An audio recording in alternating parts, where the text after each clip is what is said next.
You know, there's no real methodology to fight for social justice. It's like happenstance. It's here today and gone tomorrow, and people who came and did a little work, they got a name for themselves, they went to something else, and pretty soon, see, it's like, it's not really a part and parcel of what we do every day.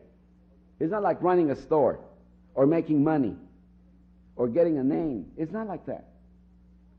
Because most people who come to help, people who are kind-hearted, some people might call them do-gooders, but they're kind-hearted people, and they kind of help. But the people who are affected, directly affected, don't really get their hands dirty and get the job done. And in social justice, you see, the oppressors always underestimate the oppressed. And the oppressed almost always overestimate the oppressor. They're not that strong. No, if you know what to do, they're not invincible. No one's invincible. There's enough room for change anywhere and everywhere. We're going to go through some major changes in our country. We're already going through them, and we don't understand them, we don't accept them, we don't like them. The biggest argument comes when I tell people we're no longer number one, if that meant anything to be number one. And people, they don't like that because we're America, we're number one at all costs. Hey, somebody has ideas, other people have ideas to be number one now, and so we've got to deal with that. You see, what we need to understand is that we've got public policy is like looking for a miracle. It's going to happen somehow. We vote and it's going to take place. Oh yeah, certain things take place when you vote. The big issues that are part of the big issues that most people are concerned with, sure, they deal with them because they've got to. But those issues that affect small groups of minorities are left behind because they never have the power to deal with them. You can't. How can you deal? If you're a minority, how can you deal with a problem that's affecting you? You don't even, in our case, our people don't even vote. And how can you? We have money. We don't have money. How can you impact? Well, you can impact people. You can do things. But watch this. By not depending on politicians to do it for you, although there's some good politicians, but not that many. I'm telling you, I've been at it for 41 years. You tell me I've been through the whole gamut. I've been through the whole thing. I was the champion. I went to register Chicanos to vote in California back in 1948, before people knew there was voting. And we had all the fights with the county registrar of voters who didn't want us to register to vote. I went through all that, being called a communist because I want people to vote, and I went and we did the biggest registration drives in Americanization. Imagine doing Americanization programs to get people to become citizens and vote, and then doing the MacArthur era calling you a communist and shutting you off because you can't do the work because you're trying to get people to become American citizens. God.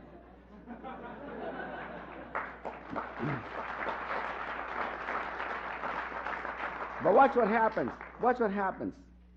Watch what happens in public in the whole fight for social justice. You work like heck, and you elect. If you're lucky enough, you get a politician who really is a nice guy and made promises, and you know him is going to keep them. And you elect him, if you're lucky enough. Somehow he is elected.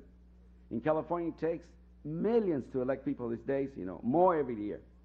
And then he goes to office, and after a couple of years, he begins to vote wrong because, well, you're not there. You're working. You can't be there in Sacramento watching him. The lobbyists are there. The lobbyists are there, and they've got the money. They got the power in them. You're out there working. You can't be in Sacramento or Washington taking care of them. And so pretty soon he just starts going wrong. And so we voted, and we won by a majority vote. And we worked like heck to get the majority to vote for this individual, to get him elected, to send him to Washington, send him to the state legislature. And then not everybody can vote because they've got this rule that if you're not a citizen, you can't vote. And we think that's archaic. I mean, why can anybody be able to vote? We used to do it before in this country. Yeah, but you had to own land. But you own land, you could vote. If I'm not a citizen, I own a lot. Why shouldn't I be able to vote like the founding fathers did it way back then? But that's another issue. So what happens? They can't vote. They can't vote. But watch this. If you take public action, you don't need 51% to win. and the polls never close, and you can vote more than once. In fact, if you live near a store that's open 24 hours a day, you can vote 24 hours a day. You see, people need to know this is how it works. This is how it works. The table grape industry is the biggest industry in California. You know about billions of dollars. These cats are powerful and rich, and they take care of you quickly there. But once we come to Boston, look, they can't do anything to me here at Harvard. Their arm doesn't reach out here. They haven't figured that one yet. So if you don't buy grapes, you're voting. Imagine how long it would take to get Congress to pass a bill to investigate the cancer clusters in California. You know how long it would take? We die of old age and it'll never happen. But if you don't buy grapes, when we boycott liquor, wine, liquor, 3% of the population, 3% of the consumers of liquor, wine, for example, is enough to win. 3%. When we boycott a product that has a label on it and has a long shelf life, 6%, 6.5%. And when you do a boycott, a generic boycott, when I come and I tell you boycott all grapes, that's a generic boycott. We don't care what labels, just all grapes, about 9%. This takes more. Because Americans don't buy produce by label. You don't buy peaches by label or grapes or carrots. Maybe pineapples and maybe bananas, maybe.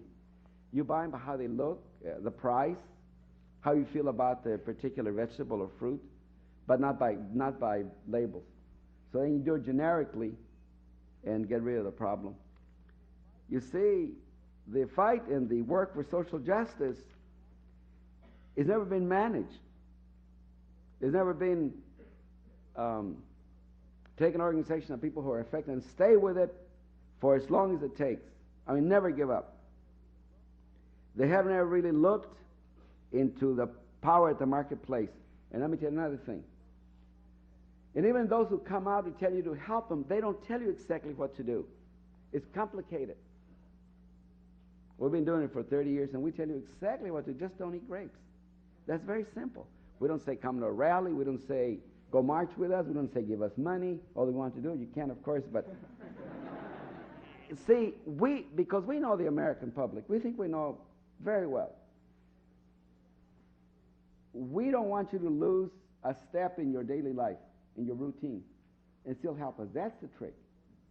So all you do is when you go to the supermarket, you just pass the grapes by. Doesn't take time, effort, just takes remembering. See what I mean? Now, if I came here and I asked you to join me, we're going to have a big parade. We're going to pick it at the supermarket down the street tomorrow. We get about 5 people to come. Because we know that if we need help from the public, you have to make it simple. Doesn't cost time, doesn't take you out of your routine, and you can still help and be effective. Now, the big problem is I got to make you believe that you can be effective. If you can believe that much, we're in good shape. Social justice is elusive. Social justice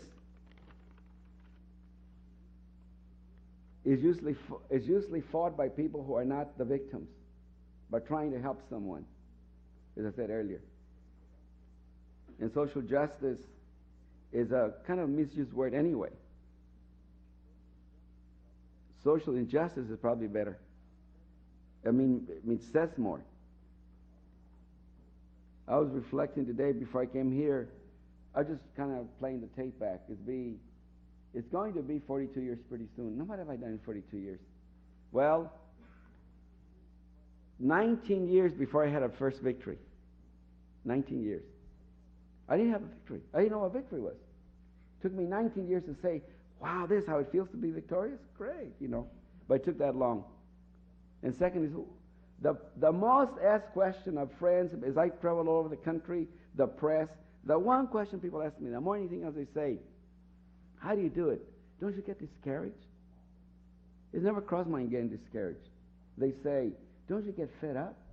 I get tons of mail, and 10% of my mail is questioning, how do you stay with it? Very simple. Just stay with it. I have nothing else to do. Nothing else to do.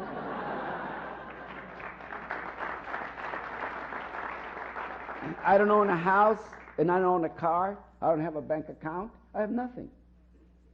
But I have ideas, and I love to raise hell. And I like to do it nonviolently. I like to respect people, but I also like people to respect people.